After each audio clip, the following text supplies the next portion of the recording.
Yeah, the gentleman on the left is me. This is a time without gray hair. So we had the first state of AI in August 2017, and I still remember the panel discussion where the question came up, how about the Austrian AI ecosystem? Is there even a non-profit or grassroots movement? We realized there's one in Germany. We heard there's one in the UK. And then we said, there's none in Austria. So we should create one. This was really the birthplace was in this room. As you can see with the picture on the right-hand side, our non-profit also it was very important to have a very diverse setup. So I'm the only non-Tyrolean in the picture on the right-hand side. All the other three co-founders of the non-profit, they're all from Tyrol, even from Wattens. Last but not least, what did we do in recent years? We now have several local chapters. One of them is in Tyrol, Carinthia and Austria. The rest is basically more or less managed via Vienna. We have several working groups. One of them is in the area of deep reinforcement learning. This is like for the 35 startups, for the tech nerds. We run quite large conferences, and we also have lots of collaborations like with the city of Vienna or with local chapters of the Austrian Economic Chamber, Industrial Association, and so on. Last but not least, we are also hosting now since several years a conference series. It's the AAIC, the Applied AI Conference. And it started as I would say, relatively minor-sized event series, 100% non-profit, just to remind you. And thanks to COVID, because of COVID, we were forced to move it online, and this is when it completely exploded from the size. So we now typically attract between 500 and 2,500 participants for the larger events. We have speakers from LinkedIn, from Atomico, and so on. So really all the large corporations are joining. And best of all, I think several of you were in my mentoring sessions, and they had questions, for example, what about AI in agri-tech? Or how about AI in forestry? For most of these, let's say, underserved niche topics, we had special events, and you can see it all on YouTube. It's for free, it doesn't bite. So yeah, last but not least, this is how to get in touch with us. I see, by the way, also the entire evening today is streamed on YouTube. So if you later on want to watch the recording, you can do this on the AAIC Applied AI. This is like our homepage for YouTube. And yeah, without further ado, I would like to hand over the microphone to our host of tonight, Chris from I.E.C.T. So Chris, the stage is yours.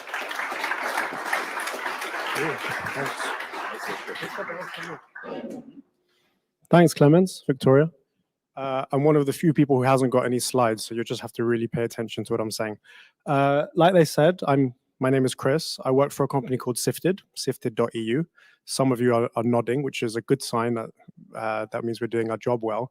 For those of you who haven't heard about us, we're a publication that span out of the Financial Times, and we cover startups and tech all across Europe. So if you're not yet familiar, have a look at sifted.eu, and that'll be the end of the self-promotion for now. At I.E.C.T, I have one of the most fun jobs imaginable. I call myself head of intelligence. And what that really means is I try to keep an eye on what's going on in terms of themes and trends all across Europe in the tech scene. Most of the time, that means it's very busy because there's an awful lot going on. But it means I think I'm rather well placed to host this discussion tonight, but you'll be the judge of that. We have a really, really interesting session planned today. We've gone a bit optimistic and we want to cram in an awful lot. So hopefully we'll be able to keep to time. So let's see how that goes. We're going to start with a few opening remarks from our panelists. I'm going to introduce them now. So at the end of it, we can just crack on, basically. So on the panel are the ladies and gentlemen sat at the front row here, so they can get onto the stage very easily. So I'll start from left to right. First of all, we've got Hermann Hauser. I suspect doesn't need that much of an introduction, but his formal title that I put on the piece of paper is that he co-founded Amadeus Capital Partners, but of course has done a lot more than that, including I.E.C.T, our hosts, and Arm. Then we've got Han Xiao, who's the founder and CEO of Jina AI. There he is, which is a very, very interesting AI startup based in Berlin, and we'll hear a little bit more about it from him shortly. Then we've got Arnold Smeulders, who's joined us from Amsterdam, where he's a professor of AI. and has also been involved in a couple of spinouts, and so also seen the entrepreneurial side of things. And then finally, we've got Natasha Milic-Freiling, who's the founder and CEO of Intact Digital, who's come from the UK to join us. So I'm going to hand over to Hermann now for some opening remarks. But before I do that, I'm just going to give a very tiny scene setter as to why we're actually having this panel. So the sort of slug for this is the state of AI, European tech sovereignty. But what is European tech sovereignty, and why should we all care about AI? AI is one of those things that is increasingly commonplace. We sort of interact with it in one way or another daily, whether it's through our devices or the products and services we use. And that's almost a little bit scary because it's become commonplace and accepted. We don't really question anymore whether we're interacting with an algorithm that has been created on the other side of the world and is dictating the product or service that we're using. And that means the public debate and the public discussion has quietened a little bit. There's a lot going on in the news at the moment, and AI maybe is a little bit on the back foot, on the back seat. But it's, of course, going to dominate the future in ways that we can't always quite imagine. Like Clemens was saying, we're now having these discussions all the time about what about AI applications in forestry? That's not something anyone really was, not a discussion anyone was really having a few years ago. And so the strategic importance of this technology is only going to grow. And when we talk about tech sovereignty in Europe, in a lot of governments and capitals across the continent and in Brussels, there is already a little bit of a feeling that we're somewhat of a digital colony. Europe sort of lost the digital consumer race, whatever you want to call it, to the US, and now the big example everyone wants to talk about is TikTok. That shows that, you know, big social apps can come out of China too. And then we have an increasingly fragmenting geopolitical environment with the world sort of carving out into different blocks. And so there is this real worry and fear that Europe could get left behind. And that's sort of what we are going to talk about this evening. So let me hand over to Hermann to explain a little bit more about what exactly tech sovereignty is.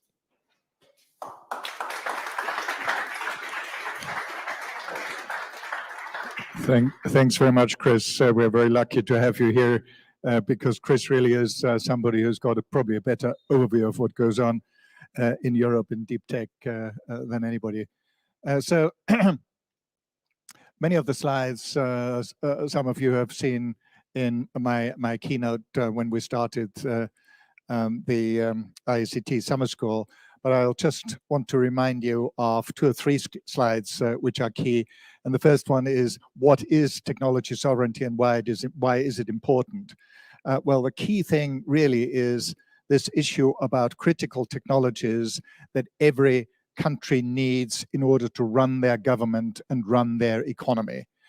You know, and these are obvious technologies like computers. If you don't have computers in your society, you're screwed.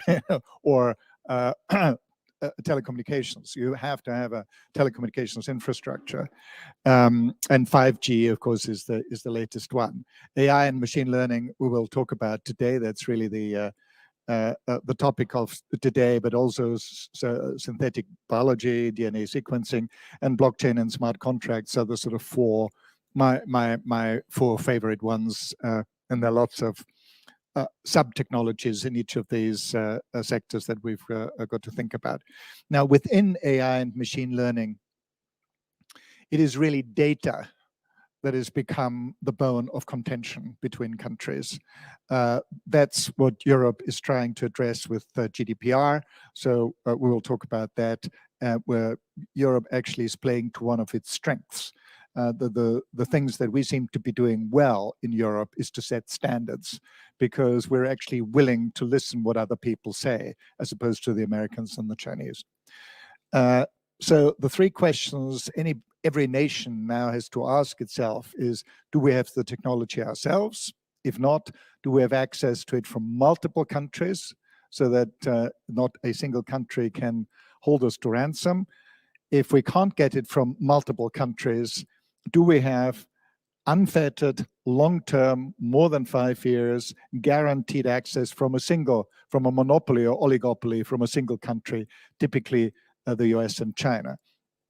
And if you get 3 no's, you have to do whatever it takes to get at least one yes. Because if you don't, and the pandemic has sort of shown aspects of this, if you don't, you become so dependent on another country that other country can use this dependency and coerce you to do things that you don't want to do. Good example, of course, is Trump weaponizing some of the US technology to force Europe and the UK in particular to do what he wanted. And the other example, of course, is our dependency on China for manufacturing. I think this is probably, oh yes, this is really my last slide. That I'm writing this book on technology sovereignty for the 8 billion, for the team of 8 billion. And the reason why it's the 8 billion is I think we've got to solve this technology sovereignty problem for everybody, not just for Europe, the US, and China, which are going to be the three technology sovereignty circles. And out of the three, two are hegemons. The US will ask you, are you with this? Are you with us or are you against us? And if you're clever enough to say, we're with you, then they say, that's fantastic. You're with us, and therefore you now will do exactly what I say. And China has the same sort of attitude, just in a different guise, called the Belt and Road Initiative, which of course is a spectacularly successful initiative already, binding many states to the Chinese ecosystem. Europe is the only one of the three that doesn't ask, are you with us or against us? It asks the question, do you share our values? And Europe is also the only area that has achieved a governance layer above the nation state, which sort of works. Now, we bitch about Brussels all the time and the bureaucracy, but the euro is the second most important currency in the world, and we are the largest trading zone in the world. So we get some things right as well. Europe is also the only area that has a proven track record of accepting national differences. We're willing to say, if you share our values, we are willing to make you part of the European story. So I just wanted to have these three slides and to get us started with a discussion. Back over to Chris.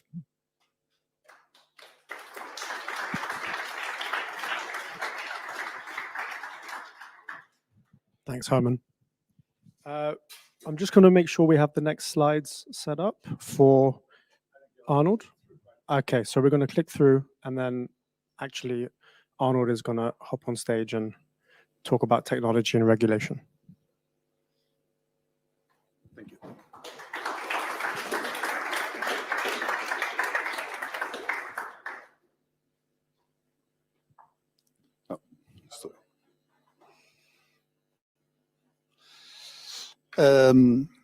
I'm a professor of AI, so let me take you through what I see as trends of late in AI. And for me, it's important not to only emphasize the good of AI, but especially for AI scientists also to bring into their minds the other side of AI. So don't isolate yourself from the world. If you make something, it will always if it's useful and successful, it will also be used in an adverse sense. You have to accept that.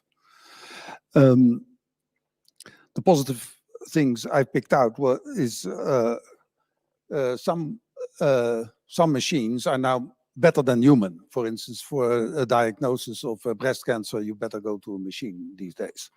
And learning with less is really working. You either structure the network or you make it self-supervised. Large models are coming into play, but unfortunately only I know of some 5 US company owned and some 3 Chinese company owned and 1 owned by the Chinese government, no European. So another sign that we are far too late. And we should really work. This is not a message to you. That's a message because you are on the good side of Europe, but it's a message to Europe. And the interesting trend is we used to focus very much in AI on optimizing one thing, namely the accuracy of things. But now, not only Europe, but also other people ask us to focus on more than accuracy, like robustness, explainability, privacy, and so on. You have to fulfill that, whether you like it or not. You just can't deliver only the best one. And the software suites and hardware you all use these days. You have to accept that for the general public, some systems are too difficult to accept. And deep fakes are, well, this is not exactly a deep fake. They're very good, actually. They're amazingly good. This is not a deep fake, but it is a reality in life, and it will be a political force very soon. And framing, do you know the story about the 200 likes of Facebook? Do you know that paper? All people in the Netherlands should know this paper, really.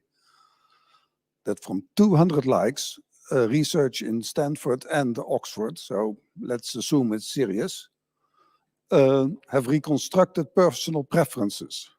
And after 200 likes, the only one beating the system in indicating personal preferences was the spouse. All other people could not beat it. Colleagues, neighbors, children, no one. So if you have 200 likes, which is approximately a year production, and you have a system which takes that, you can reconstruct personal preference to the same level as the spouse. Are you with me? And that was misused in Cambridge Analytica. Who knows the story of Cambridge Analytica? All of you? Very good. Yeah, that's why politics has become miserable. And accumulation is my biggest worry, that all these data are piling up in the hands of a very few. And that leads to monopolies, like convergence on platforms, on large models, on whatever. But that's nothing to worry about. That has been seen in the world history before, and it will resolve itself either by force of law or by natural evolution. Oh, sorry. There are, I won't discuss this, but there are 1, 2, 3, 4, 5, 6 current regulations in Europe. If you are in AI and if you run a business, please take note of these. And this one is on personal data. It's mostly symbolic, but it will evolve into something useful. We will talk about it. DGA, the Digital Governance Act, is about sharing data. The Digital Services Act is for large platforms. And for instance, it is based on the assumption that you cannot do recommendation, or you have to leave the option to the user to do recommendation by profiling. You can do other recommendation, but you cannot do it by profiling. And this is very elaborate to put it into law, because if you do it by, you have to argue then, you get endless legal fights about what is profiling. It's not so, and the same holds for this law, specifically dedicated to AI systems. We get to that in a moment. This one, these two are going to be law. This one also, and this one is under, sorry, these two are under consultation. This is the digital market. That's about monopolies. You have to be fair and open so that SME get more chance to enter. This is the Data Act. This is about who owns actually data and derive the data. Very important. All I'm saying is, please continue as hard as you can to work with your SME. Don't care too much about this, but if you have a long-term vision, this will be a force you take into account or you're out in 5 years from now. But for the moment, it doesn't really matter too much, but keep it in your mind precisely. Okay, and then one more, sorry. Final for my days at the company. You have an idea, and most people from university focus on having a very good idea, the Google machine, the Google road. And at this point, they had a very good search engine, and they almost went bankrupt. had they not also done a business invention of selling ads. Yeah, so, and Amazon, everybody who lived in 1996 could have invented Amazon. And Amazon would have gone bankrupt here if their fifth acquisition was not a search engine, the most modern search engine, they had bought for 100 million. So don't be satisfied with having a good AI idea. It's not good enough. You also have to have a very good business idea in order to survive at all. Okay? I couldn't say it more clearly, I believe. Thank you.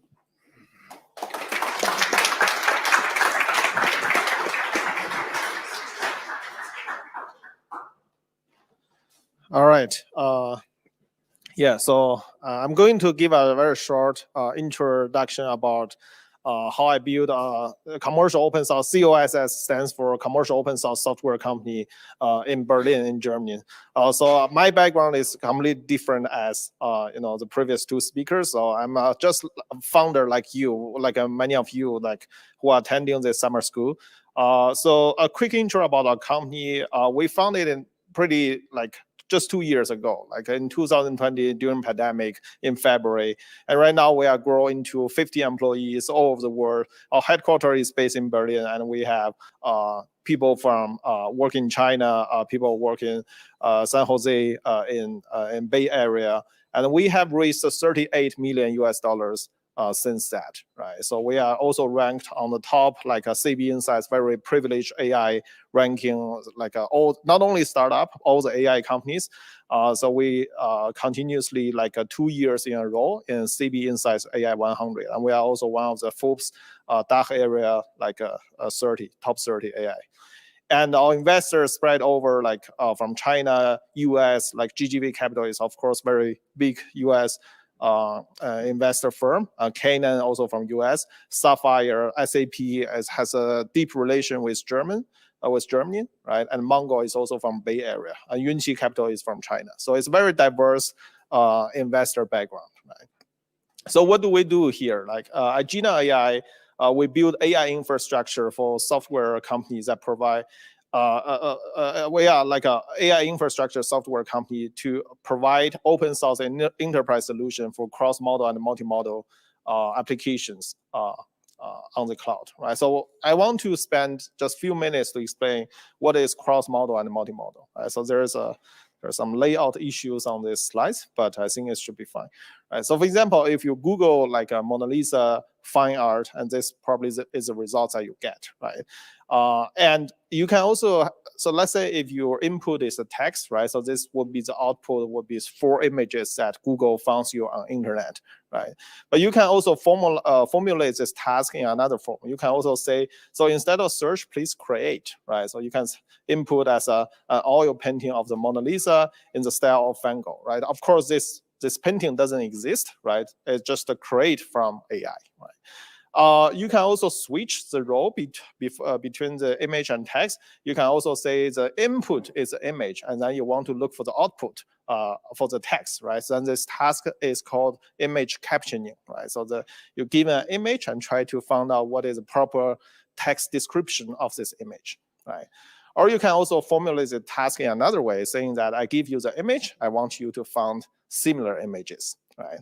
So basically, as I showed, there's 4 different tasks. You can kind of get the idea. I just play like a word games by playing, image on the one side, on the left-hand side, and then the text to the right-hand side, and then switch the position, right? So in general, so what our company is about is trying to leverage the relationship between different modalities, right? Modality means data type.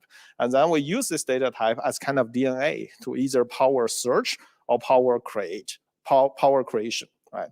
It's very abstract, but let me give you an example, right? So let's say you are you want to somehow find out what is the related species of human, right? So is it ape or dog or cat, right? So you want to find out this relationship. You want to sort all the DNA, right? So one way is that you go to the zoo, right? You go to the zoo and then take an animal, right? Take a monkey. and then somehow like grab a DNA of the monkey, and then you bring back to the laboratory lab, and then sort all the DNA, right? The monkey, you get all the animals' DNA, and then you sort them, and then you found out, oh, human is more related to ape than dog, right? On the other hand, if you already have the DNA, then you don't bother yourself go to the zoo, right? In the first place, you already have all the DNA. So before seeing the monkey, you already know how this monkey is generated, because all the information is already encoded in this DNA. So we all have seen watched the movie that, there's some sci-fi movie that one day human goes extinct, and the last hope of human just send our DNA into a small box and then place on the spaceship and hope that one day that alien species could pick up this DNA and rebuild humanity, right? So why can't this rebuild everything? Because all the information is encoded in this DNA, right? So that's kind of the analogy of the DNA of the data, right? Once you have this relationship between the different data type, you can either use it to search or you can use it to create, right? But how to do that is not very obvious. And also, like, we want to provide a framework, a kind of AI infrastructure that allows developers and business to do that very easily. So this is what Jina AI is doing. So the second question I want to answer is, what is open source? But this is a super simple question, because every software has a source code. If you open it to the public, then it is open source, right? So, so therefore, the more like a proper like a question would be, what is commercial open source, right? Because the idea is that if you already open source, if you already announce your source code to the public, then how do you make money, right? So imagine, let's make another analogy, right? So imagine you own a restaurant, which is super good at, cooking roast duck, right? And because it is a secret recipe, right? So you get it from your grandpa, right? And since 19th centuries, right? And then it is only available in your restaurants. So people come to you, right, to eat this roast duck. There is no surprise, because, in whole Austria or in whole Europe, you are the one who sells this roast duck, and there's nobody else can get your recipe, right? But imagine one day you have like a few years later, you have a grandson, which is super like crazy, and he decided to open source the recipe, right? So he decided to say, okay, so this is a recipe, like import duck, doing some massage on the duck, and then doing some seasoning, herb, pepper, chili, all these kind of things. And you will feel very disappointed, because how can you make money, right? If you open this to everybody, then everybody can copy your roast duck, and then nobody will come to your restaurant, right? So this is some business logic behind commercial open source software companies that one must understand. But this is nothing new. If you look at all the companies that today, right, a lot of them are open source compared to like 20 years ago, Microsoft, Oracle, SAP, Adobe, Salesforce. Those are not open source companies. But if you compare to the companies that emerges in the last 10 years, more and more open source infrastructure company emerges. Right? So there is a business logic behind that. So the question is, why would ever people do open source? And if the source code is not your moat, then what is the moat of your business? What is your business value? And finally, what is the business model of the open source company? Those are very big questions, but I summarize very quickly here. So why would you do open source? Because of the velocity, because it gives you the velocity to develop a software in faster speed, right? And if the source code is not your moat, then what is? Actually, the cloud service is your value adding part. You make money from the cloud serving, not from the source code. And finally, the business model is called open core. Again, I like to make analogy, so I will give you another analogy. So imagine you live in a Hilton hotel, right? So you have a very nice lobby that everybody can sit in. You don't have to pay money, right? You can go there and pretending you are the kind of the guest from this hotel, and then you can sit there having tea. Right? Nobody will charge you, right? But why people build this very luxury lobby for you for free, right? Because they want to lure you in, and then you want to spend a night in Hilton Hotel, right, to enjoy all the service, and then you will have to pay, right? The more you pay Hilton hotels, the more luxury like a room that you can get, right? So you can get to the executive lounge, all this kind of value adding things. So when we build a commercial open source software company, it is like that. You're trying to provide open source software. It's like the free lobby. You want to make it pretty. You want to lure people in, lure your customer in. And once they are on board, you can sell them the value adding service on top, right? So in terms of our company, we also have this kind of business model. It's called open core business model. So if you think about a pizza, then it's basically divides a pizza into two parts. So one is a central part is open source, so the public is for free, and then the rest of the ring part is for monetizing, right? So based on this business model, so this open core business model, you can derive into two different extreme. One is a SIM model, which basically you try to do everything for free, and then in the end you can only sell t-shirt and souvenirs to make money, which is of course not sustainable for AI startup, right? So you need to pay salaries, right? By selling t-shirt and all these toys won't be very sustainable.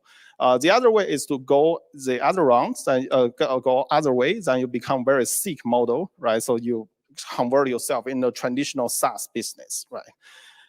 So the business logic here is, I just put the slides here, but it's, usually it's 3-3-3, this model. And so the first is developing products, and then developing community, and finally go to commercialization and IPO, right? So as a last two slides, I want to show you, some of the questions that also serve as a conversation starter for a panel session is why would I build such startup in Europe, right? So first, there are a couple of reasons, right? So like first, I spent in Germany for many years. So personal background, I have a lot of relationship in the AI network in Germany. And also like a tech culture fitness, we found out there like open source is a kind of tradition in Europe. So therefore you can have a very big talent pool. And also being in Europe means that you are being international competitive from day one. So, thanks to EU. And finally, which is also very important, it's a free, open, and fair market. If you are doing business, this is super, super important. You don't feel it because it's like air, right? It's like air and water. You never saw that, oh, that's important to survive. You always saw that, I have to eat good food, but air and water is kind of the environment to make you survive. It's very basic, right? But I'm not trying to flatter Europe, right? I also list some reasons that you don't want to build your business in Europe. One of the most the crucial reason is that the lack of successful exit and role models. This is super, super crucial, because if you ask your friends, ask your colleague, oh, should I go to a startup? Most people's reaction would be, yeah, that's too risky. Yeah, I don't have any people who go to startup and make a lot of money and retired when he was 30, right? If you don't have these examples, right, then you are kind of risk averse. You don't want to join startup. You want to join big companies, and you don't have these role models. Nobody will chit chat with you about entrepreneurship. Everybody just like colleagues, employees. Nobody will speak like a boss, will teach you about how to be a good boss, right? So this is something very important, but it's completely missing in Europe, right? And also the other thing is a conservative and short side VCs also always gives you a very low price. When you try to bargain the deals, the term sheet, and finally the vibe is too peaceful, right? Sometimes it's too peaceful. A lot of people don't understand why I choose to build my startup in Berlin, not in Munich, right? Because Berlin gives a very disruptive environment, right? A lot of people hate Berlin because they're dirty, it's noisy, people are rude, but that's kind of the environment that you need, right? You don't need like a very peaceful environment like here, right? So you want to be competitive, you want to be, kill your competitor, right? So that's very natural, right? So for example, look at this TechCrunch. This is a very famous, tech community of media in US. Their events is called Disrupt, right? It's not called Peace, right? It's called Disrupt. And there's a startup battlefield. Everything, about startup is about fight, about survive. It's not about living peacefully and try to make up something. Right? So I think this part is very important, and which is kind of missing in Europe. Right? Okay, that's my talk. Thanks.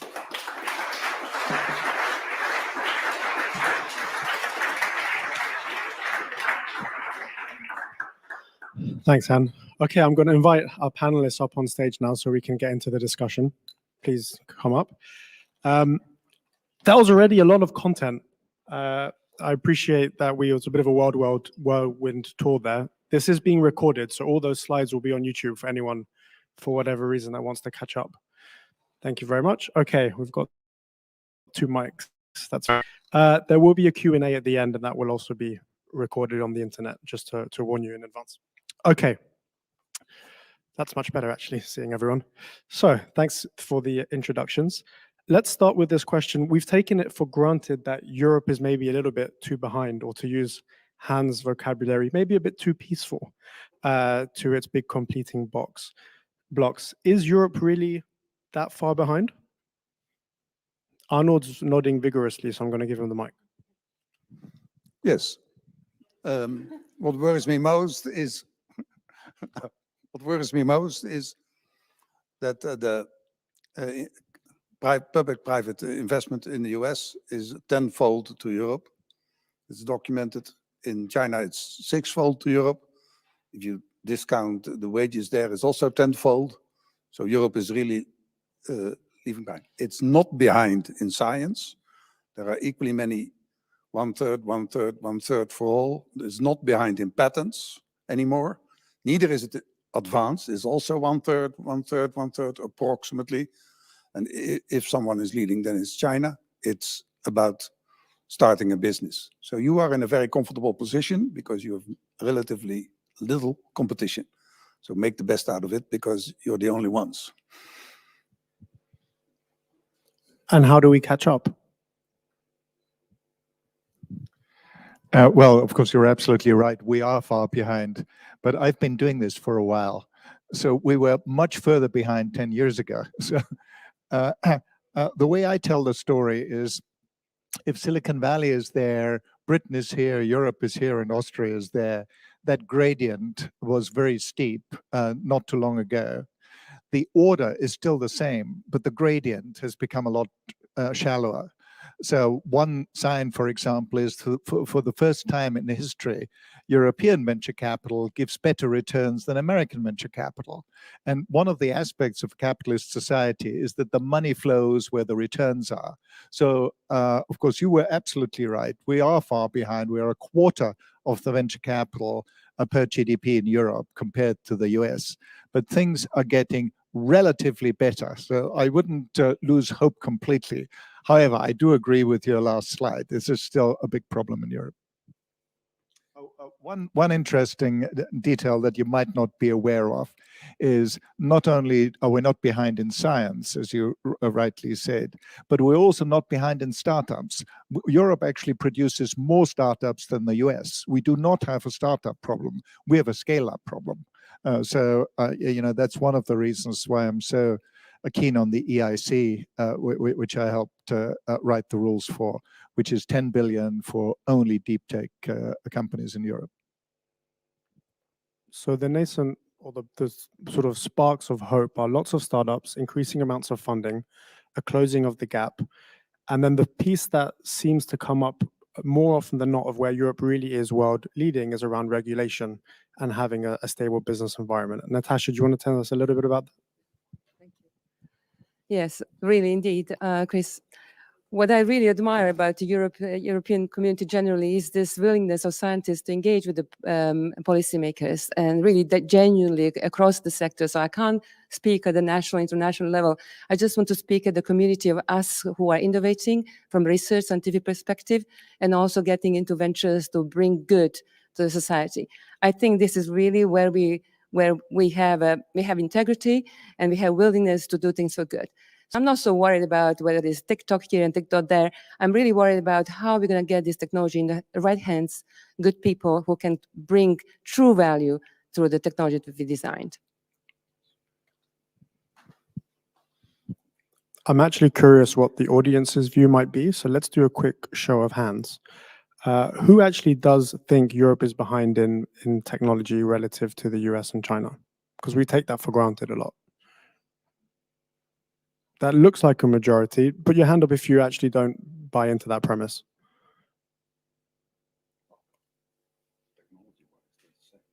Okay, so we need to differentiate between the commercialization and fundamental research. Okay, very good. So let's focus on that scale-up problem. What is actually needed to cross that scale-up gap and to really commercialize all of these increasingly well-funded and large amounts of startups operating in a very stable regulatory environment? Or to put the question directly to Han, what would it take for your company to become the next Amazon level type company beyond the monopoly board that Arnold presented? Thanks. I think this is definitely like a challenge to all the startup founder is like you always try to you always have to scale up your company as fast as your competitor or even faster than your competitor, right? And so what we usually worry about is when we look at our competitor, we don't worry about like Google or Facebook. I don't think that's a realistic competitor. So if Google want to go into our field, right, so they just kill the whole industry, right? So it's not personal, right? So they will say, oh, it's not personal. I just want this industry. So therefore, I always try to compare ourselves with rivals from China, from US, who is doing more or less the same field, but like they are already at Series B or Series C, which is more well-funded than us and has more people, like the team is bigger. And then I compare to them, I think about the strategy, what do we have here, what my company has, and they don't, right? So when I compare to them, I found that being a European company is actually creates a lot of there are certain advantages, right? For example, the community, right? The community, the developer community, the tech community of Europe is quite big, to be honest. Like yes, it's quite big. Many of you may feel like, oh, US has so many populations and, they must have a big tech community there, right? But actually Europe is not so bad. Like on this perspective, it's actually bigger and more mature than in China. So that's why, when I set up this business, I first choose to Europe and develop the European technical developer community instead of developing the Chinese developer community first, right? Because it's the ground, this foundation is much better and it's easy to grow, right? And I think that's the one thing that you can leverage, right? Yeah. But then, does this one work? Yeah. But then why have American and Chinese companies succeeded in completely overtaking European companies today in the tech field? To anyone, not necessarily to Han. Yeah, I think one thing is a capital, right? And also like the other thing is a consumer market, right? Compared to if you compare Europe as to China and to US, one big difference is that Europe doesn't have a single language, single culture market, consumer market. So you have very fragmented consumer market, and then each country has its own culture. And although you have a European Union value, but this doesn't mean applies to consumer market. Let's say you are building a food delivery like app, right? So you have to build your pay strategy, pay wall like in different countries in different ways, right? So this thing doesn't happen in China, right? And also doesn't happen in US. In China, in the US, if you want to build a consumer-facing startup, you already have a big market, and then this big market allows you to do try and error, right? You can do A/B test, right? So you can design your strategy and divide the consumer into plan A and plan B and test different strategies and see how effective it is. But in Europe, in Germany, if you do A/B test, I mean Germany is relatively big, like has a big population, but if you in Europe, if you do A/B test, sometimes you don't have significant data to support your conclusion, right? And this is super important because if you want to, I briefly go over all the startup introduction in the brochure, and I found that most of you are not working on consumer market, so that's probably a good sign because it is the consumer market in Europe is so small that probably it doesn't support you to for your unicorn dream, right? So that's my idea. Okay, so consumers out. Where are the big opportunities for European startups and the people in the room to take advantage, if it's not the consumer internet? Natasha, when we spoke earlier, we spoke a lot about regulated industries. Would you like to give us some color?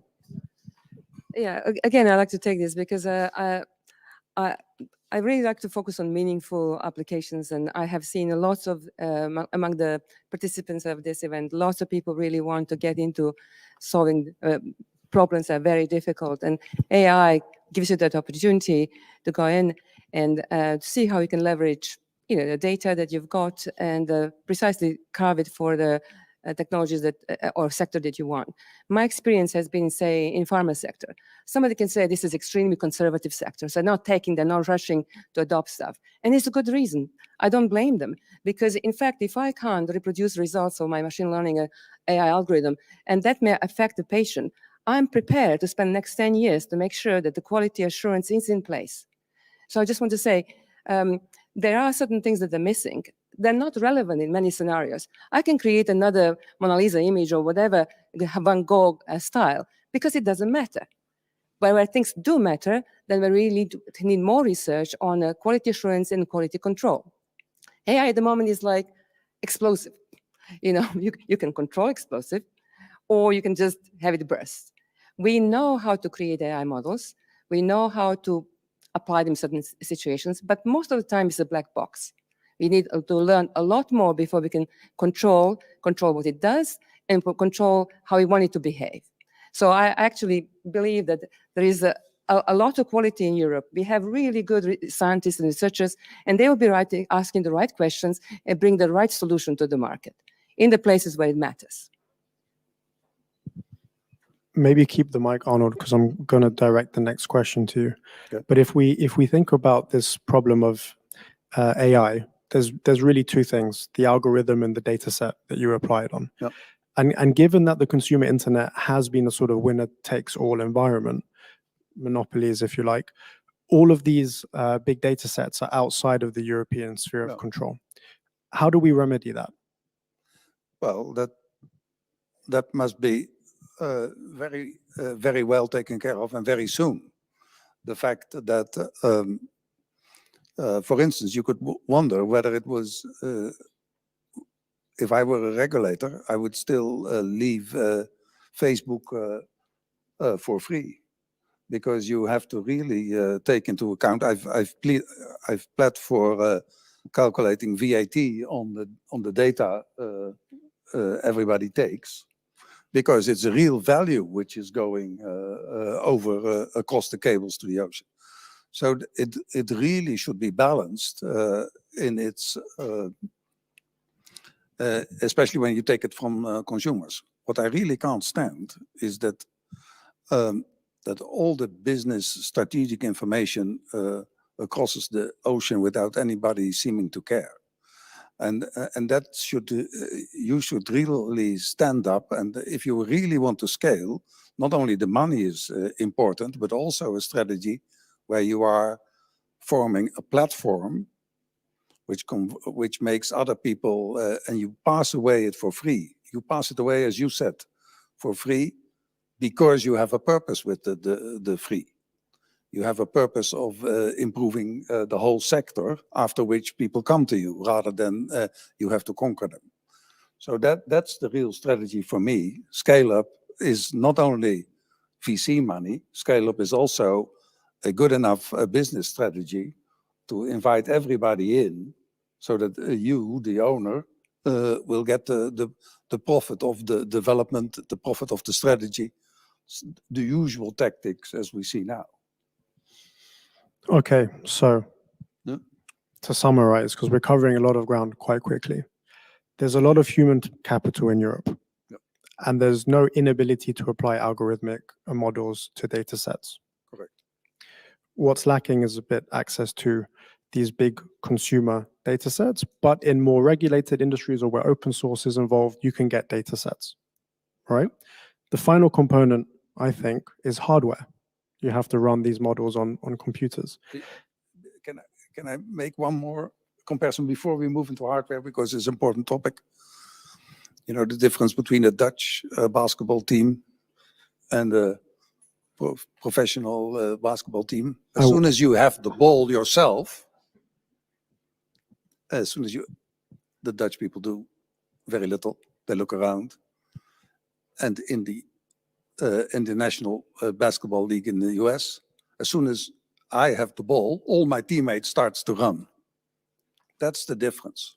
That's the really cultural difference. As soon as you have the ball, run, go for it, build your platform. That's basically what is culturally lacking most. Yeah. Okay, so there's business culture as well, which I think is going up in leaps and bounds actually all across Europe. Okay, so we've got human talent, algorithms, data sets, and now hardware, because we need to run all of these models on actual bits of silicon, and that's all over the news at the moment. Well, it was one of your 5 pieces of key critical infrastructure on your slides, Hermann, 5G, semiconductors, and so on. What's the European semiconductor environment like? Well, we're clearly behind the US and now also China, but finally Europe is waking up, and we do have a CHIPS Act to bring back semiconductors to Europe. We used to have a 20% market share, worldwide market share in semiconductors. We're now down to, I think, below 10%. But we're going to spend 145 billion euros to bring the semiconductor industry back to Europe. We're doing this by increasing our own productivity, our own production capability with Infineon, with ST Micro, with NXP, but we're also doing very substantial deals with Intel, who are building a 20 billion euro fab in Magdeburg.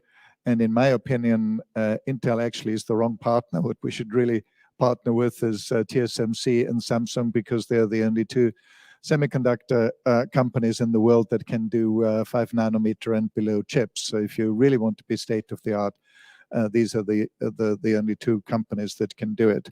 And at least there is now a European. The good news, apart from having good universities and a good startup scene, is that we're rich. You know, Europe is a very rich area, so we've got the money. We can afford it. We don't have a money problem, we have an asset allocation problem. The biggest problem in Europe is that Europe's biggest risk is not taking enough risks. We just do not have that culture of putting enough money behind a good idea early enough so that it becomes a global winner. I want to make one more point on the consumer situation, which is clearly dominated by the US and with TikTok also by China. People, governments just have to have the will and the and accept the fact that they've got to break up monopolies. There are a number of monopolies at the moment that are clearly harming the world, and these monopolies need to be broken up. It is very unpopular to say, but in my opinion, Google, Apple, Amazon, Facebook, they all ought to be broken up. They all have market shares that are far too high for any Herfindahl-Hirschfeld index that gives you a measure of the diversity in a particular sector. Standard Oil was broken up when they had a 29% market share. America has lost the ability to deal with its own monopolies. And if they don't do it, we ought to do it for them. Can we do that? Well, by at least not having it in Europe.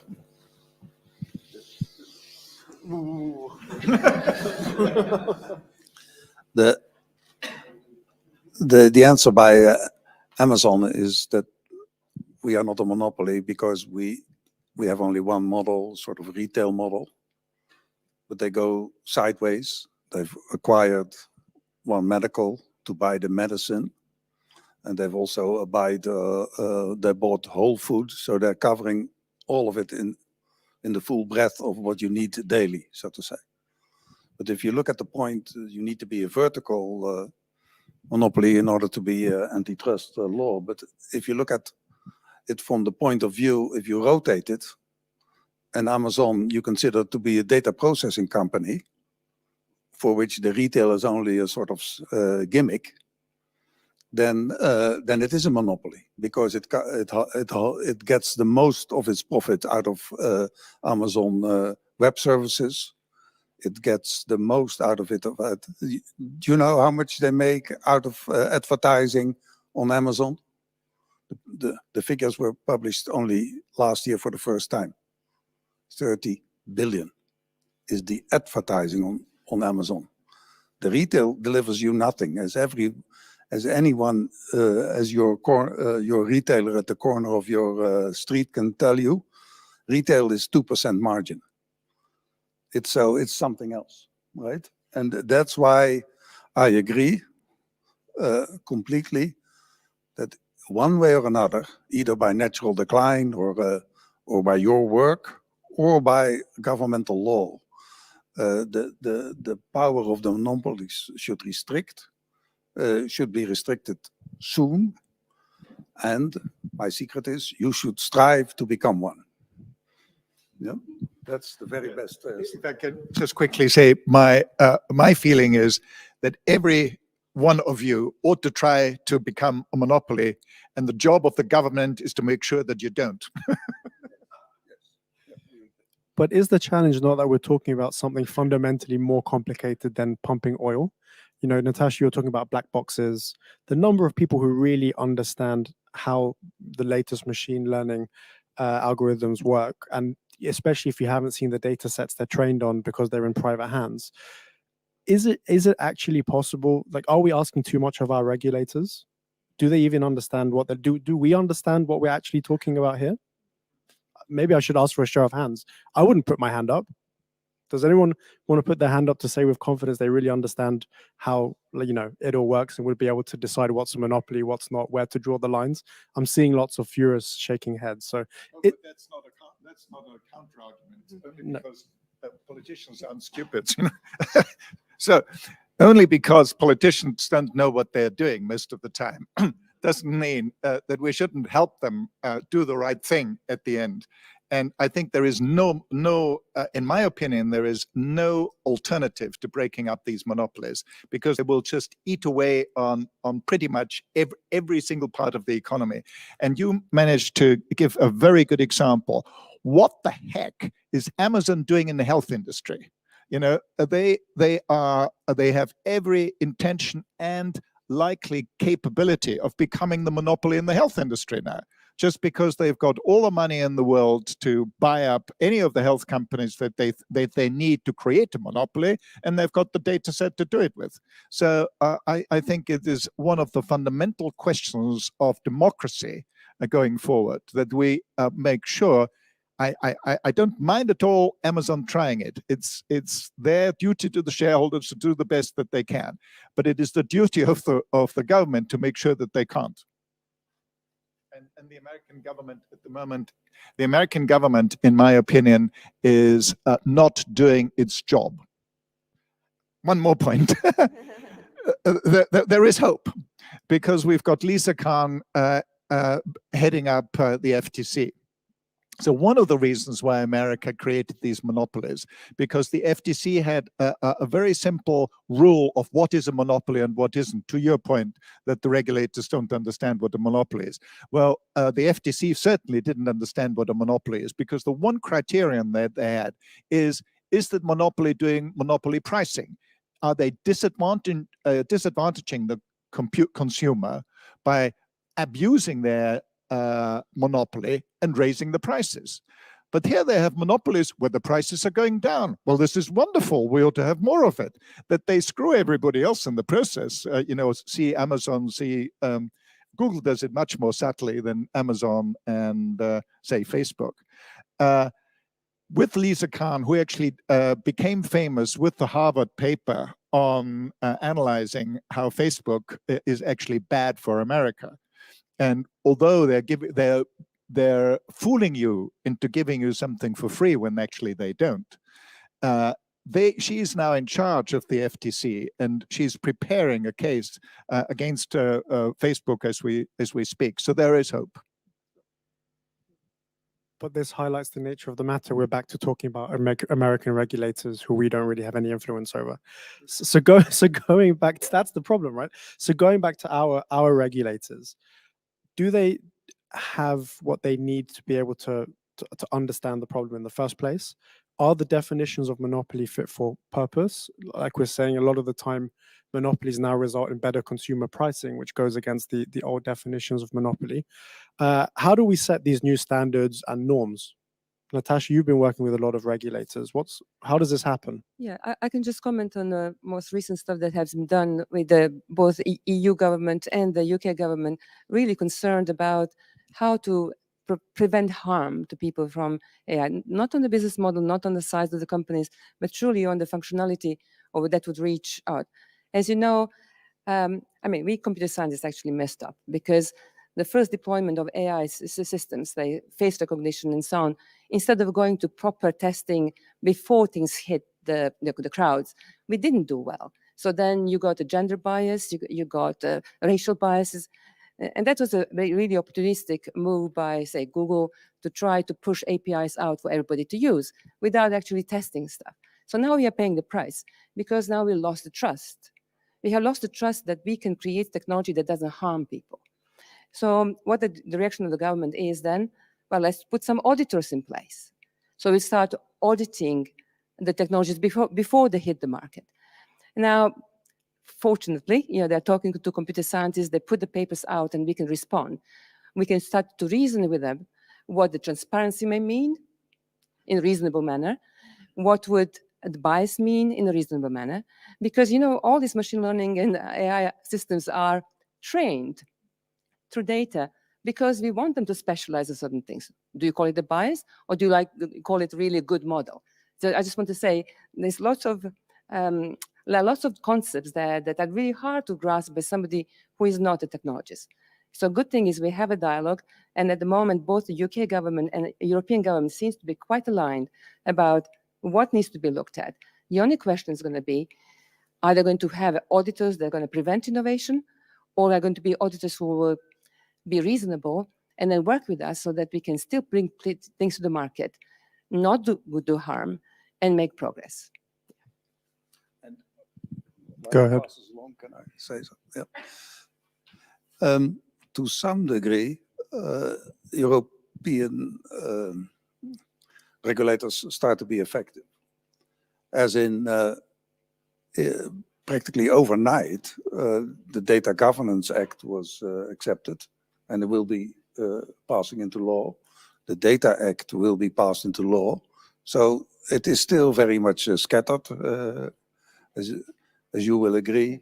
It's patchwork here and there, but you can see the updates already coming, and it will be a coherent. I like the approach of now not being too late, but just take the step you can in order to regulate this. What I really don't like, but so no, let me. I want to stay positive in this regard, because the regulation, you see the knowledge growing in the parliament. You see they move actively, so it will come into force. And for instance, Facebook has launched, Google have the largest departments in Brussels to combat European law, like 5 million a year. But nevertheless, they couldn't stop this from happening. So it is really building up a counter force in practice. And that's the way it should go. What I would warn Europe to do is not only regulate, but also act positively. Because it's so, if your defense is in order for the personal and private data, also do something positive rather than only negative.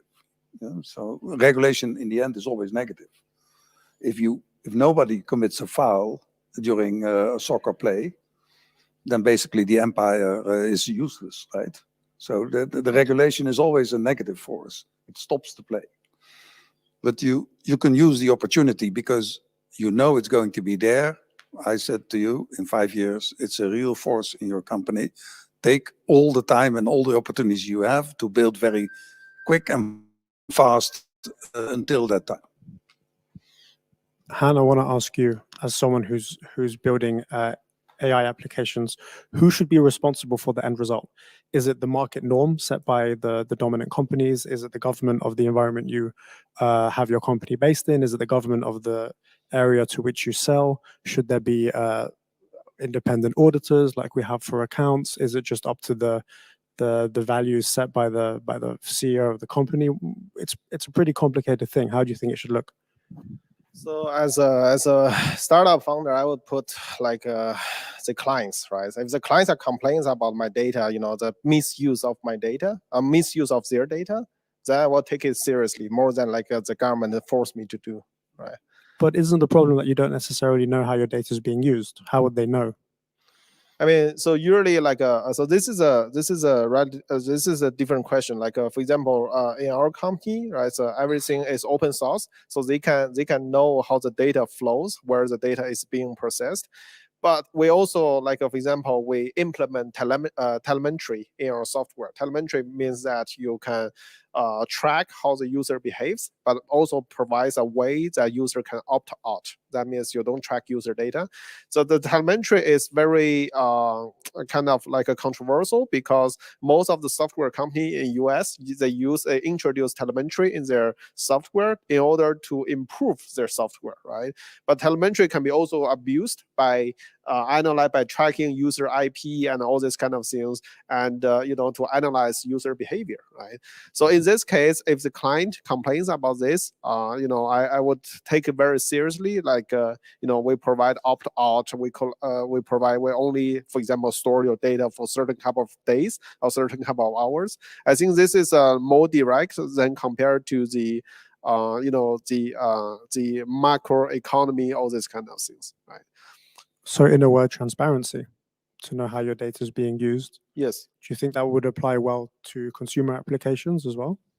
Yeah, I think this right now, if you look at like especially in Europe, if you this GDPR, this Data Act, actually force a lot of company to pop up all this kind of cookies dialogue. So right now, if you open a web page, right, so the first 5 seconds is just click all the I accept or consent this dialogue, right? Click all the buttons to accept all the user agreement. I think this is already very obvious for most of the consumer apps, and also now it comes to, like, for example, if you are building a business that serves another business, then this is even more important thing for you, because business usually want to control their data in their own loop.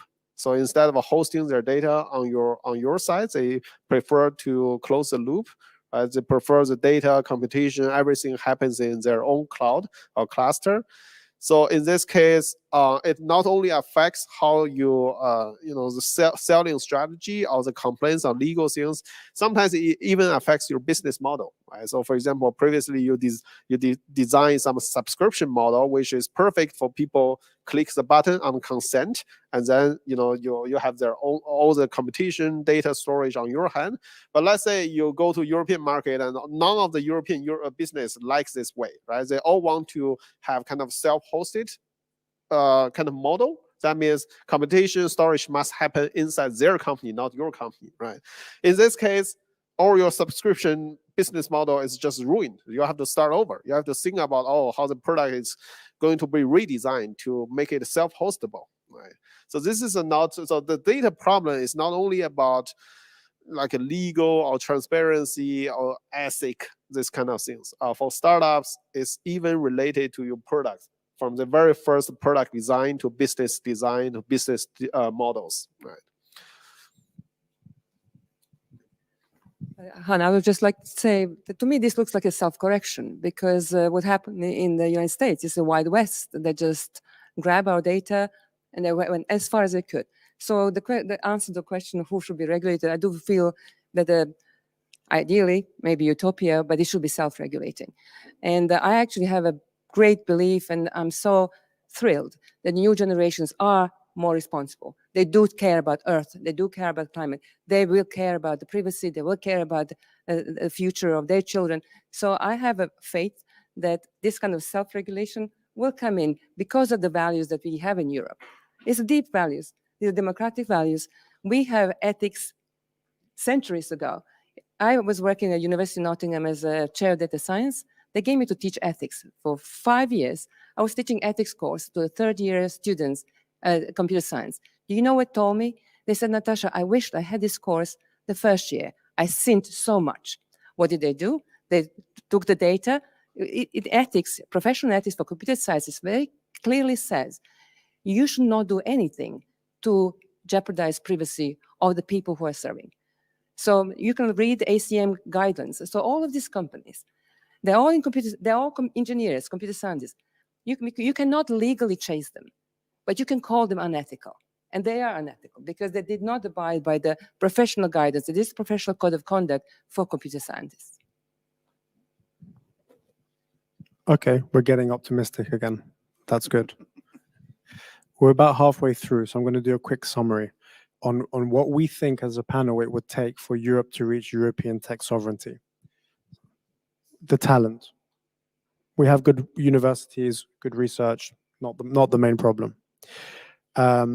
Funding. Money is coming, and success breeds success. We have European tech successes now. The money will come. It's also creating a quite positive business culture, increasing numbers of startups. Access to data sets, sometimes that's sort of mixed bag depending on the industry you're looking at. Then there's the legal framework, which I think we more or less agree that Europe does function as the regulator of default for the world, and it does take into account ethics and values perhaps a bit more than other places. That does force me to come back to hardware though. And that obviously means I have to look at you, Hermann, first. The very famous trend that's been driving hardware for a very long time is Moore's law, the doubling of capacity every 2 years. Are we reaching the limits of that? And if so, or if not, is hardware really going to matter? I feel like everyone in this room when discussing these topics has more or less always taken hardware for granted. Processing power will increase. Doesn't really matter what you put on top of it. Eventually it will run. Is that going to stop? Moore's law has stopped already. So there are two aspects of Moore's law. One is the speed of the processor, because the performance of a computer, of course, is linearly related to the speed of the processor. The speed of the processor has stopped increasing about 5 years ago. We're at about 5 gigahertz, and you can't go any further. There's a very simple reason for that. These chips, these microprocessor chips, are about an inch square. Light travels a nanosecond a foot, so about this far in a foot, which is a gigahertz. So at 5 gigahertz, it's a fifth of that. It's this far.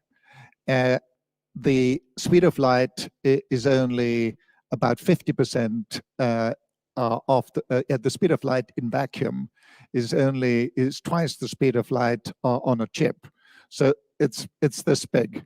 So if you want to clock a chip, you just cannot clock it faster than 5 gigahertz and still have it all synchronous on a chip. So in terms of the speed, Moore's law has stopped.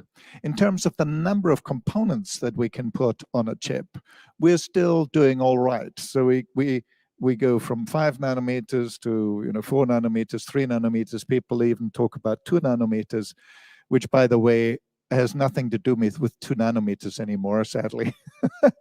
But the reason why they still call it 2 nanometers is that if we were to use the old design rules of the old transistors, then we would be down at 2 nanometers if we use the old design rules. Nobody can produce transistors at 2 nanometers, but we have equivalent transistors which go into the third dimensions, these wraparound gates, etc., that give you the equivalent thing. So we've got this misnomer of 2 nanoseconds, which in a way is helpful because it It just is an extrapolation of what we've done before. So that continues for a little longer. But the excitement I have about the present hardware environment is that the first time in a very long time, we've got completely new computer architectures appearing that we've been dreaming of in the past, but that didn't exist. And that's quantum computing, which gives us an exponential increase with the number of qubits rather than a linear increase with the number of bits, and neuromorphic computing, because there's a very simple way of thinking about the performance of a computer. The performance of a computer is the speed of a single computational unit times the number of units that you can use in parallel, that you can use at the same time. And this is a vexing problem of computer science that has been around for a very long time. There is no generic way of parallelizing software. It is very, very difficult to keep lots and lots of processes busy at the same time. However, parts of machine learning and AI in particular, and in particular NP-complete problems like 3-SAT, lend themselves to be parallelized. So there is an extreme case of that, which I'm delighted to look at the moment, which is a DNA computer. At the moment, the most powerful computer in the world is called Fugato, and it's Fujitsu's computer using 65,000 ARMs. So there's 10 to the 5 processors working in parallel. This DNA computer that we're looking at the moment is 10 to the 19 little DNA strands that all work in parallel. So although they're much slower, of course, there are so many more of them that you can still solve problems, NP-complete problems like 3-SAT, that no classical computer can serve. So to sum up, now is a time that I haven't seen in decades of completely new computer architectures, which we didn't entertain even 5 years ago. And I guess the reason that's relevant is because the complexity of AI problems that we're faced with is increasing exponentially. So the classic story that I think, or the end applications we like to give as examples, are starting with text. GPT-3, you can generate text from a large enough sample. It's pretty good. Now with DALL-E, we've got images. You can have the examples based on keywords that Hans showed on his slides. And we're moving to a world now where we want to be looking at doing the same thing with video. Do we need to go to a new hardware architecture to make that jump? GTP3 has been surprisingly successful. It was really the ImageNet was the supervised learning example that, made us all realize that AI is for real, and it finally worked, that you could recognize a cat in the car and different things. GTP3 and BERT showed us that unsupervised learning can yield fantastic results with more and more parameters. I think we're almost, 10 trillion or getting up to 1 trillion. However, if you look at the really interesting problems in the world, they are NP hard. And we still do not have good computer architectures to deal with NP hard problems. And that's why it's so exciting to look at 3-SAT problems, because if you can solve one NP complete problem, you've solved all NP hard problems at the same time, because there's a known mapping between any NP hard problem to an NP complete problem. That's the definition of NP complete. And 3-SAT is one of those problems. And, this surprising DNA computer that I'm looking at potentially has the performance to solve NP complete problems, which would open up a completely new realm of solutions for problems that are not accessible to classical computers. There's a very exciting time. I've asked someone who's famous, world famous in the Netherlands on quantum computing, what is the class of problems you can solve? And he said, well, that's a very interesting question. And every year I see him, I ask the same question, and there's no real answer. So I agree with you that for homogeneous problems, like how molecules fold, which are governed by a few very clear principles, and then you have to do an enormous amount of computation, that quantum computing may solve that. But I can't see, but maybe I'm too old for that, how it would affect tonight in the sense of how it describes the state of the art in AI. Because in AI, there are essentially non-linearities, which I can't see that a quantum computer can get over it. And for instance, a large-scale model mingles language into what was reasonably uniform in the model, namely everywhere in the image you would process it the same.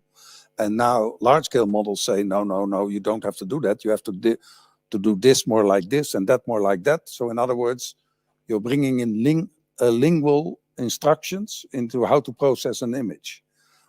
I can't see how you would implement that in a quantum computer, but if you can educate me, I'm thrilled, actually. Neither can I, but I know people who can. So one of the exciting stories that I hear, and I'm very happy to link you up with Wolfgang Lechner here in Innsbruck, for example, who is in a company called Parity QC, which has a way of mapping some of the main machine learning problems onto quantum computers. So there are no solutions yet. This is an early attempt, but at least there are a number of people, and he's not the only one. There are a number of people who believe that there is an efficient mapping of critical machine learning algorithms on quantum computers that would make it a lot more efficient on quantum computers than on classical computers. But because it's so early days, this is not proven. One more theoretical point to make to you about the classes of problems that quantum computers may be able to solve that classical computers do not solve.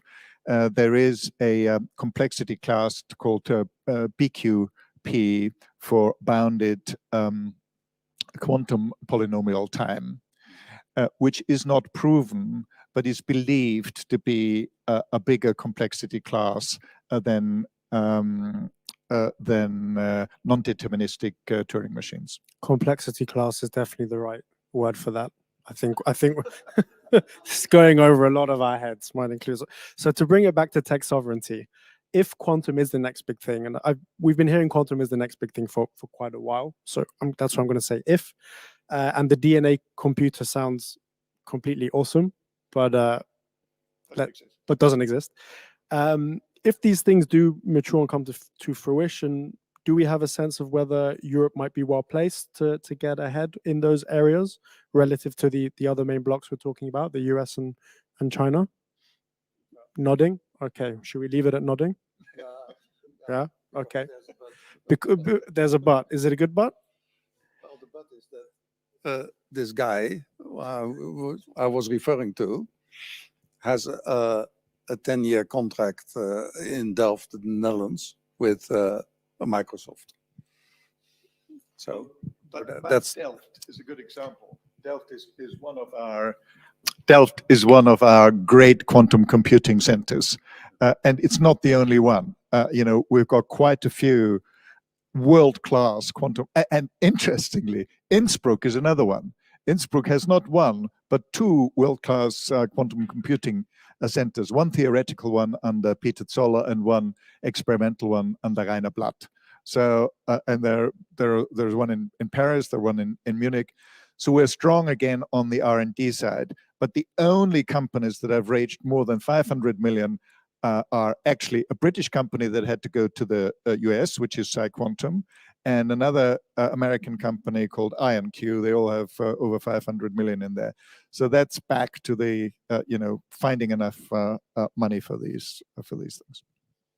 Okay, and so hardware, like software, is a kind of winner takes most environment. If you have the best thing, that you sort of double down on that and you grow exponentially. So the monopoly tendency is also apparent in hardware. There are very few companies that can produce cutting edge semiconductors or the equipment for them. The big examples being TSMC or for actual fabs, or ASML in the Netherlands for the equipment used to make it, and so on. They're basically the only two companies who can do the most cutting edge stuff.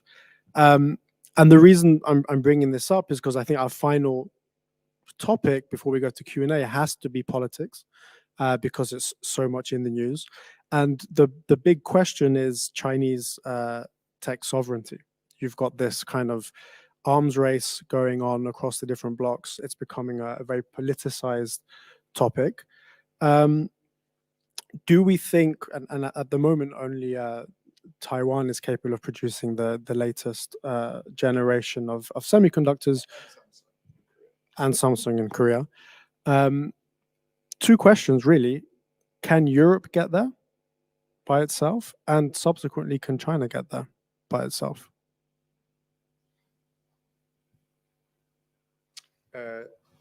No, or at least not in any reasonably short, at least not in short enough a time. So that's why we have to work with TSMC and Samsung and make sure that we bring their factories here. And why, when they asked me my opinion about whether to work with Intel or with them, I told them that Intel unfortunately lost the plot, and they do not know how to make 5-nanometer chips, and we will need 5-nanometer chips. I found it really quite irritating that it took the German car industry, which really is our sort of most core technology in Europe, the thing that we traditionally excelled most. They haven't, at least not until recently, they didn't wake up to the fact that they need 5-nanometer chips. They thought they just need, good power chips or smaller microprocessors for IoT, etc. But the heart of a future car, especially a car that can drive autonomously, has to be a state-of-the-art chip, and therefore they need TSMC. Your question about whether China can do it without it is a very interesting question, because a result of Trump's very aggressive stance vis-a-vis China was that China now has the second time only that they have a national program for semiconductors. They're throwing so much money and so much talent into the semiconductor industry that they, I think, do have a chance to get there just by the sheer weight of money and people that they're throwing at it.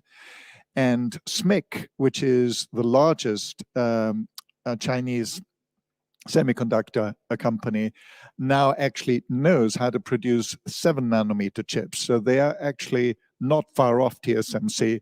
And of course, what they have done very successfully, because Taiwan is just across the water from them, they have paid the top engineers in TSMC 4 times their salary to come to China. So they do actually have the talent. It's a real danger that a lot of the technology, of course, is leaking across the strait.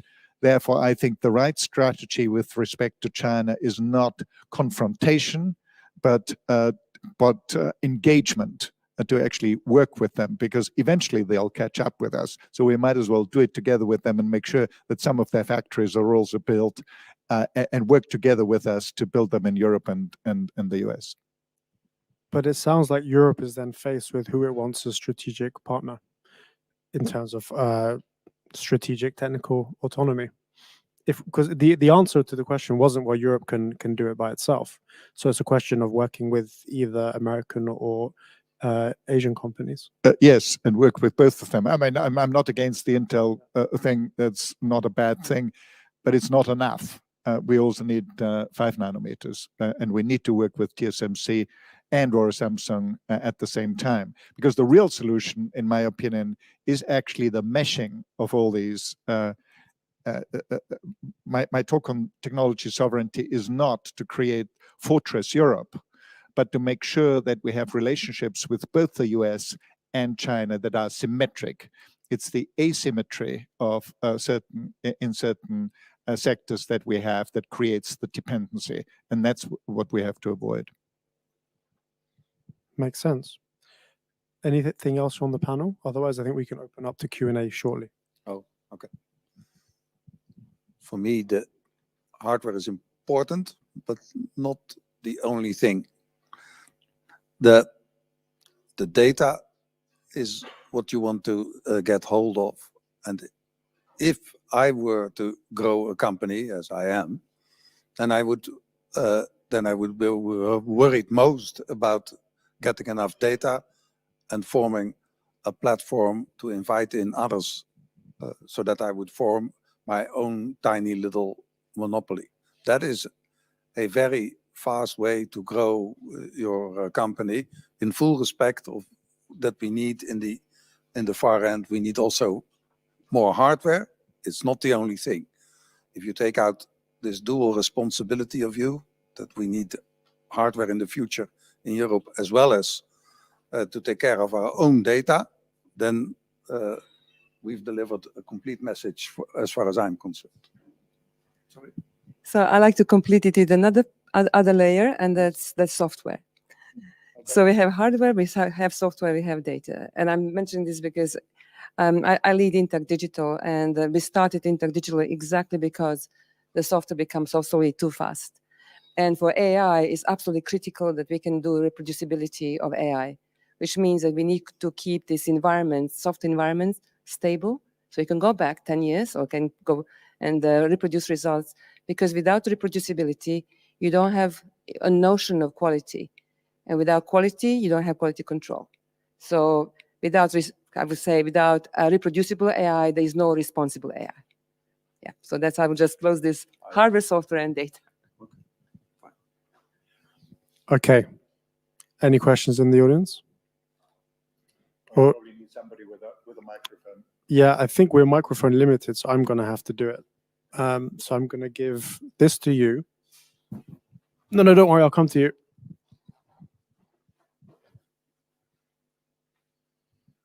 Hi there. I'm just trying to square the circle here, where we're talking about sovereignty of technology within Europe, and we're talking about funding startups to get to such a big size, effectively, that we have some dominance globally in some technology sectors. But if we're also at the same time saying, well, they can't be global monopolies even if they come from Europe, what would stop such a company from jumping to the US and maybe IPOing over there? Is like, how is it regulation that has to be open to entrepreneurship that gets to a monopoly level within Europe, globalization, and then doesn't leave that to escape Europe? What's that interplay? It's a difficult thing to just understand here. Sorry, I hope my question makes sense. I don't know. Well, a monopoly happens after a very long, a reasonably long time, and monopolies are huge. So monopolies are not our problem in Europe. European monopolies are not a problem in Europe at the moment. Our problem is to actually make these companies large enough. The thing that is actually working much better in Europe than the United States is the competition. Commissioner Vestager is a formidable woman, and she is actually taking on Facebook and Google. At the moment, the problem is not European monopolies. At the moment, the problem is American monopolies. And I think we have a working competition organization that can deal with it. So if you live off capital, you may be better off in the US, unless you have a good idea. But if you live off data, then maybe you're better off in Europe for the longer term vision. Right.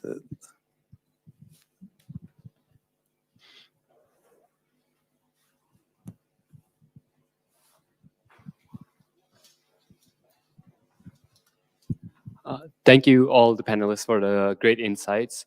So my question is kind of related to the previous question, and it's more about how do we actually keep the, as we, there are more and more scientists, researchers, as well as money is in Europe, yet we keep seeing the trends of startups eventually wanting to move towards US. How do you ensure that startups actually, or companies are actually staying in the Europe? And it feels like we're at a point where we need to take somewhat of drastic measures or measures to make sure that we are looking ahead rather than trying to stay on top of the competitions with regards to US or China. So is the answer with regards to move towards future technology like quantum computing, do more on that, or better algorithms of AI? What do you guys think?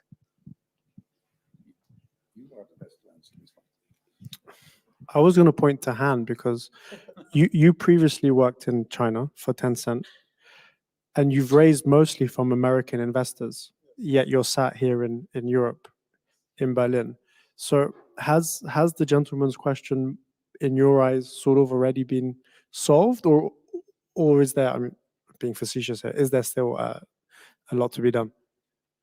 Yeah, I think in general, in this globalized world, it's very hard to draw a boundary to say that your company is a US company or Chinese company or German company. Look at the investor space that I just showed. It is combination of Germany, US, and China, right? So fortunately, right now our company still holds the majority part of the company, right? So like the board, like our founders. But this is super important, right? So don't sell your company at very low price. Otherwise, you lose the control that no other investor will pick up at Series B or Series C. Right? But that's a different topic. And but in general, I would say as a startup, you really don't worry too much about monopoly, right? You don't worry too much about the cheap European tech sovereignty, all these kind of things. You worry about survive. Right, you're worried about how do you survive under the competition with U.S. rivals and Chinese rivals, right? And how do you how can you survive? Of course, you need talents. So where can you find the best talents? Right, this is one factor that you choose where do you want to base, right? So for example, if you look at Europe, right, so looks like in Germany, we can find a lot of talents, but then you also want to find a cheap city in Germany, not in Munich. So you go to Berlin, right? So this is just one logic that, that support your company grow. Another, besides the talents, you also need money to survive, right? So who can give you money? Right? If a German investor comes to you saying that, okay, I will give you $1 million US, but in exchange for 50% of your company, right? Then, another US investor saying that, nah, we will just give you 1 million, but only asking for 10% because it's kind of very typical in US term sheet, right?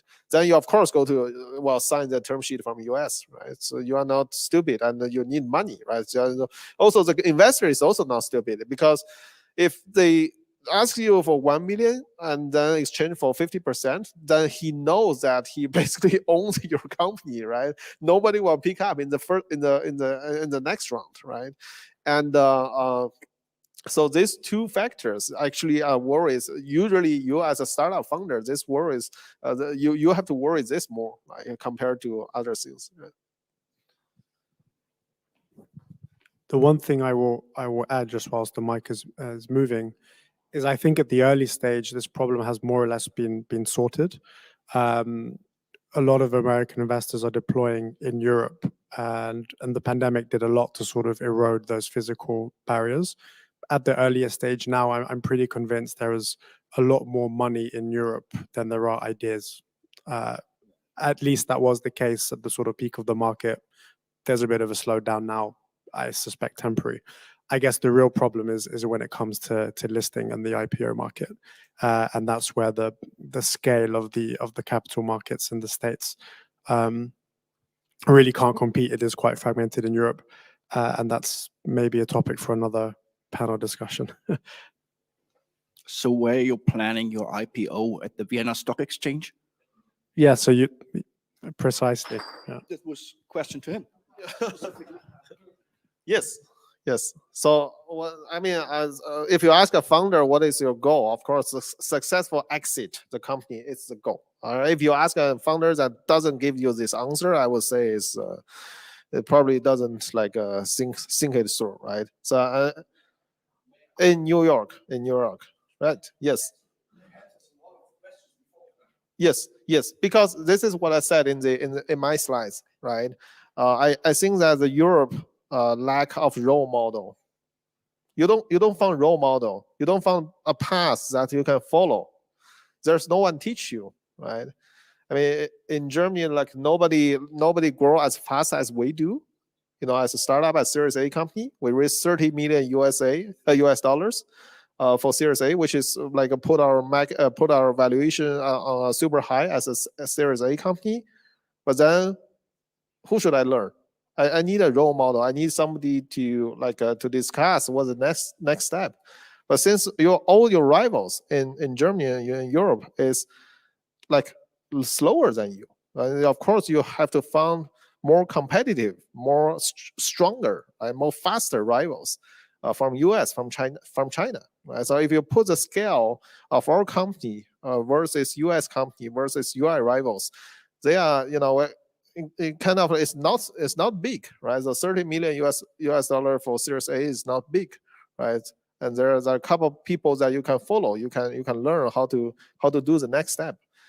I think this is why, you know, in order to reach IPO, you always have to, you know, like say makes your valuation reach on certain threshold, right? So I mean, Series A, Series B, Series C, and it's kind of like you try to jump on the stage one by one until you reach the threshold, and then you are ready for IPO.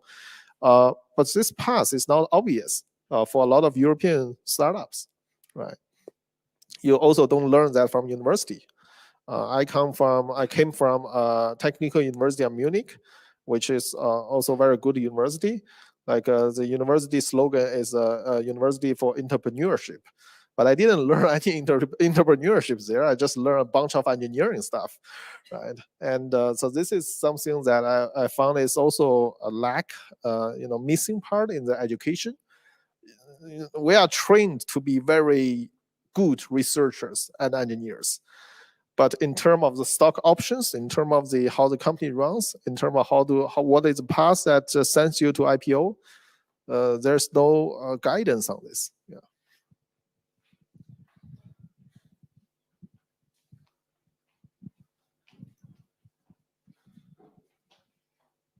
Yeah, first of all, thank you for the wonderful talk. You talk about European tech sovereignty. One of the key aspects for the sovereignty is innovation. And there's also a regulation aspect that you have spoken. But I, as someone who is doing research in computer science, sometimes I find that these regulations, for example, GDPR, that are acting as a barrier to the companies like who are key to innovation. So how should this be addressed from the regulation perspective in order to thrive the innovation? Interesting. Don't ask the regulator, but act yourself. Ignore it for the next 2 years, and then, but keep it in mind for later. You cannot, that if you have good intentions, that at this stage, that's good enough. Don't, I'm not recorded, so I deny everything later. If you have good intentions, that's good enough for this stage. You go ahead as fast as you can. You build competitive strength. You build a platform so that you can create whatever profits from you, the larger, the better. But keep in mind that that we are still in the intentional state of regulation. And before my honorable colleague speaks, let me remind you that plastic was only regulated for its adverse effects 100 years after it was created. And so there are regulation in AI is incredibly early. And there are many other things which are being created now, like these minor unbreakable plastics, PFAS in the Netherlands. That's a problem these days. They are around on a large scale. So regulation is important, especially when it relates to our personal data, because the only thing you do with personal data is regulate it and to be fair about it. It's the essence of your life, so to say. But take my advice, yes. Take my advice, have good intentions, ignore it for now, but be prepared for later. Yeah, I just like to give some examples. So for example, when I was teaching at university, every year we have 7 or 8 different kind of theses. So 4 of them will be undergraduate thesis, computer science, 3 masters, and then 1 PhD. They were all doing AI, machine learning. And of course, what do? You go online and you scrape the data. So at University of Nottingham, we had a ethics guidance, and then we would inspect any proposal. So if they wanted to do scraping of data, we would discuss that, whether this is within the ethical guidance. So it is possible sort of to give the freedom, but it's control freedom. At least the person needs to be aware that they're doing something that is not completely, white. It's a gray area. Most of the time we talk about the data that's acquired online. What we are violating basically is what we say secondary use. The data was published there for the purpose of communication. Computer scientists then do that, come in and then repurpose it. They do it because they want to predict the profile of a person, anticipate where the person is going to be next morning, and so on. That was not the intent of publishing the data. So therefore, we are violating what they call the initial intent. However, there are many, many algorithms before AI that were not dependent on data. So there's plenty to do. AI is just one type of algorithms. And even in AI, the algorithms are not dependent on data. You want to teach chess, computer how to play chess. This is a completely different class of AI stuff. So I just want to say we got so stuck on data because opportunistically we can get data and start modeling things. But optimization, fuzzy logic, programming, all sorts of other stuff, they have been done in many other different ways. And just maybe on a final note, people are becoming very much aware that the data is needed. So it just happened that I know a team that's working on synthetic data. So they have patient data and they're creating synthetic data derived from the patient data, and they're sharing that. And the purpose of that is that at least you will know what NHS, for example, has about patients. At least you will know what questions to ask. So you can, even that, I would say, there is another way to support research at university that would prepare you for the first minimum value product later in life. But the principle can be done based on synthetic data or data that is done within bounds. Thank you. Yeah, thanks. So usually as a founder, you don't have to worry about this because once you announce that you want to, add some data check, this kind of, telemetry things, your colleagues will fight against you, right? It is already part of the culture in Europe, right? So let me take my company as example. So we have 50 people, 60% of them are based in Europe, right? So you can consider them as European, right? And this telemetry feature, we take 1 year to roll it out. It's just unbelievable long. Why it is took so long? Because people are arguing this like forever, right? Sometimes I have to put them on mute, right? I have to stop the arguing, right? Because this is just it's already part of the culture, and the self-regulation, right? Kind of self-regulation, and so usually when you as a founder, of course, you want to build a company in Europe. And this is something that not only you have to be aware of, the self-regulation, but also like your colleagues, your employees. They all have this kind of culture deep in their mind. Right? Okay, I think we're at time. Thank you all. We've covered an awful lot of ground. I will make a poor attempt at summarizing everything we've been through. But it sounds like there's a lot to be positive of for European tech sovereignty with regard to AI. There's the right people there, the right regulatory framework, the right intentions, the money is coming, There are notable hardware successes. And so really it's just on for everyone in the room to just sort of do it and become the next market leaders in their field. So that's it. Thank you all.